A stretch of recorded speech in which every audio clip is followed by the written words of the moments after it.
Uy, pre, di ba kayo napapagod? Para magandang spot lang para mag-picnic, oh. Saan? Doon, pre. Oo nga pre, ang init din. Tara kaya. Saan ba maganda? Doon maganda. Sige, sige. Sige. Tara. Init.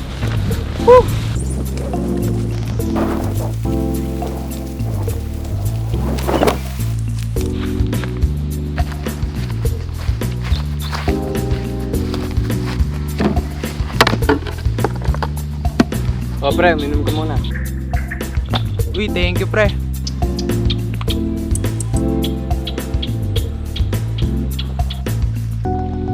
Hoy, Rix! Oh, Patulong naman! oh sige, sige.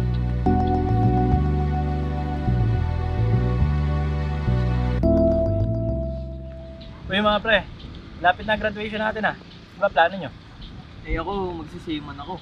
Oh, marunong ka bang lumangoy? Ay, red flag! Chick boy! Di ba delikado yun? O pre, delikado yun. Dito ko nga dati seaman eh. Kaso sa di naasahang panahon, na yun, nagkaroon ng bagyo, na aksidente.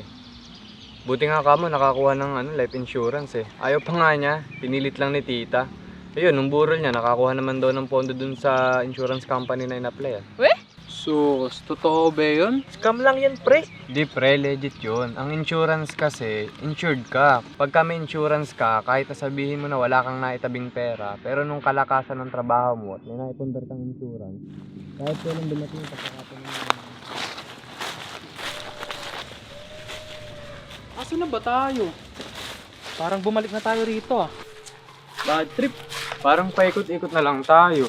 Baliktad rin yung mga damit nyo. Parang pinaglalaro na tayo ng mga engkanto. Ano pinagsasabi mo dyan? Nawawala na nga tayo eh, nakakuha mo pang magbiro. Dapat sa'yo, nasa bahay na lang. Magugas ka ng pinggan. Uy pare, bawiin mo yung sinabi mo. Hindi ka dapat ganyan makipag-usap sa babae, matuto kang rumispeto. Anong respeto? Ako ang tama dito, pare. Huwag niyong kampihan yung babae na yan. Sabi ng bawiin mo yung sinabi mo eh.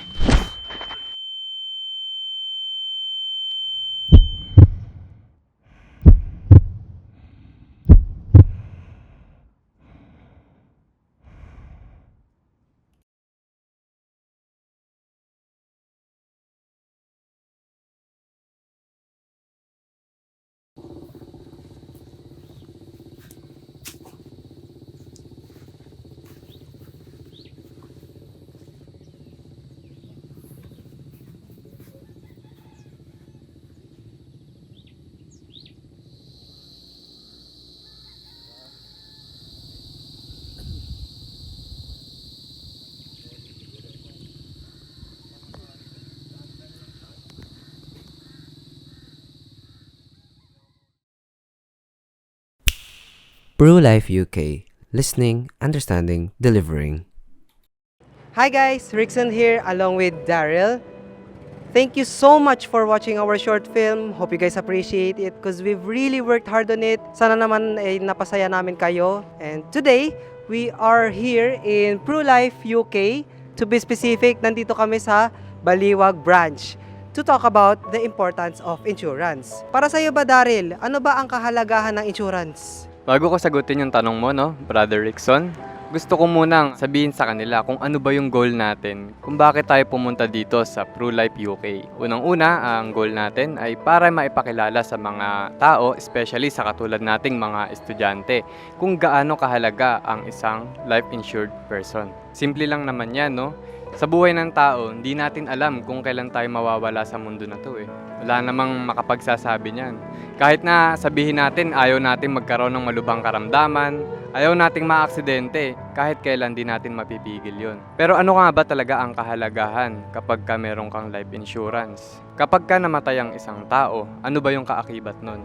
Hindi ba't gastos? Ngayon, gusto ba natin kung wag naman sana pero kung sakalin dumating yung araw na mawawala na tayo, gusto ba natin na maghirap yung mga magulang natin? Gusto ba natin na mamroblema sila sa mga gastusin kaakibat ng yung paglisan? Kapag meron kang life insurance, sa oras na mawala ka sa mundong ito, siguradong wala kang iiwang problema sa iyong minamahal na pamilya dahil ang iyong life insurance ang siyang magko-cover lahat ng gastusin at siguradong may matatanggap ang iyong pamilya. Sino ba naman ang may gugustuhin na yung paglisa natin dito, pamilya natin ay magsasuffer, malulungkot, madedepress, git sa lahat gagastos.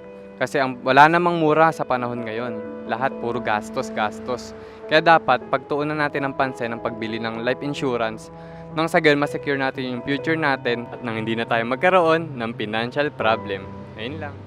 Yan. Okay, so thank you so much, Daryl. Ngayon naman ay pumasok na tayo sa loob ng PruLife UK Baliwag Branch Office. Tara! Hi, good morning. This is Julia and I'm one of the fellow financial advisor here in PruLife UK. Okay, ma'am, let's begin. First question, how does PruLife differentiate itself from other insurance providers?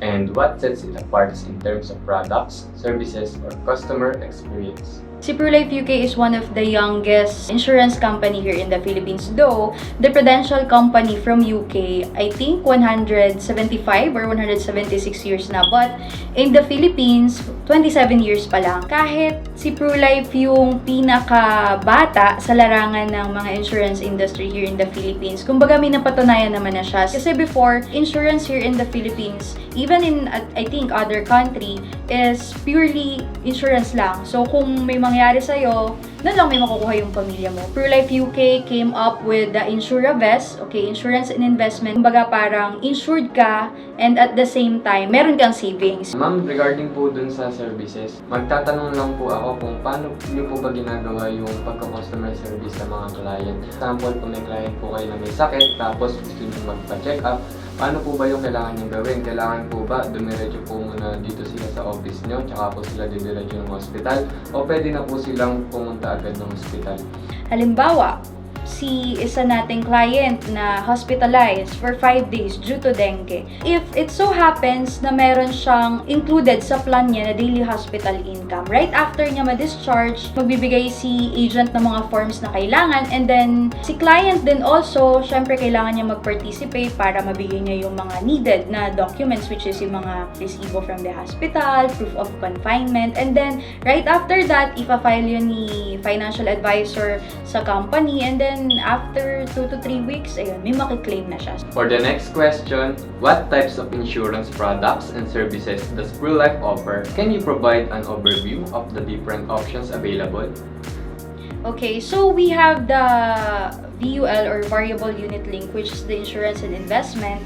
We have different type of products na suitable from what the clients need. So if si client, kagaya nyo ng mga student and parang halimbawa gusto nyong kumuha for as low as I think mga 1.6 per month. Meron din tayong mga high net worth clients, so we will offer the elite products. Kumbaga, yun yung mga more on high investment allocation na insurance plan. Also, we have this like mga traditional plans. Meron pa din naman na just in case may mangyari sa'yo, may makukuha ka, yun yung mga renewable plans natin, annual. And then, of course, we also have the pure investment, which is the Pru Millionaire. Ayan, sa mga alam nyo na mayayaman sa bansa natin na baka gusto lang nila ng additional kita. Kasi lahat ng ini-invest mo or binabayad mo sa premium for your insurance, napupunta yon or nai-invest din yon sa stock market. Since we're going 175 years, namimigay din kami ngayon ng free insurance for babies. Free siya, okay? So, if may kilala kang financial advisor na from PruLife UK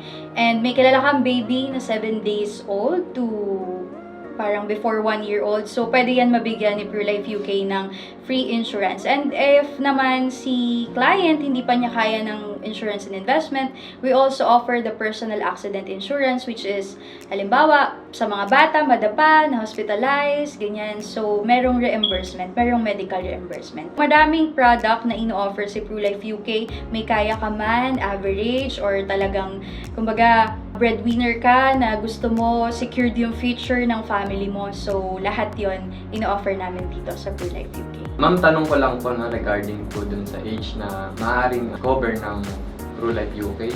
Meron po ba kayong like example ng mga kiddie plan o yung pambata? Kasi sabihin natin na hindi naman lahat ng nagkakasakit puro matanda o may edad na. Siyempre kahit bata, hindi natin inasahan. Meron po bang limit o yung mga hindi na po pwedeng tumanggap ng o kumuha ng insurance? Yes, we have an age limit. 0 means 7 days old na baby. So, pagkapanganak, naka-ready na yung birth certificate, pwede na natin yung i-insured. And sa limit, that's up to age 70 years old. But, hindi naman porket, halimbawa, 65 years old na, may pera. Hindi lahat kasi pwede nating i-insured. Of course, di ba, sabi mo nga, the more na mas matanda, kumbaga sila yung mas prone sa mga sakit. So, meron din tayong tinatawag na mga medical, ganyan. So, free naman yon if just in case may kumuha ng insurance plan sa amin and ni-require na mag-medical examination. Yung mga APE, nagpo-provide naman ng free si PruLife UK. Sa mga plans pang bata, meron kami yan yung mga personal accident, PruDengue, of course, usually, di ba, yung mga bata, mahilig maglusot-lusot yan. So, medyo prone sila sa mga dengue or accident. So, we offer that for as low as 200 pesos per year. For the last question, can you share any success stories or testimonials from satisfied PruLife policy holders?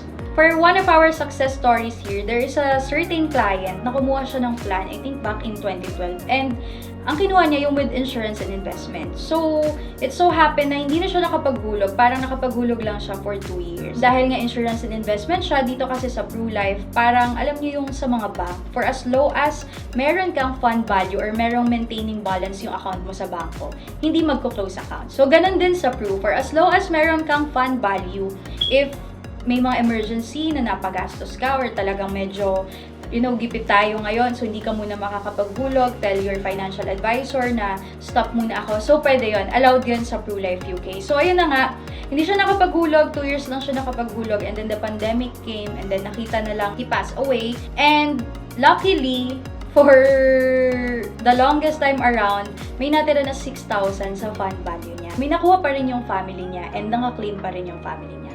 So, yun yung kagandahan ng insurance and importance ng insurance and investment.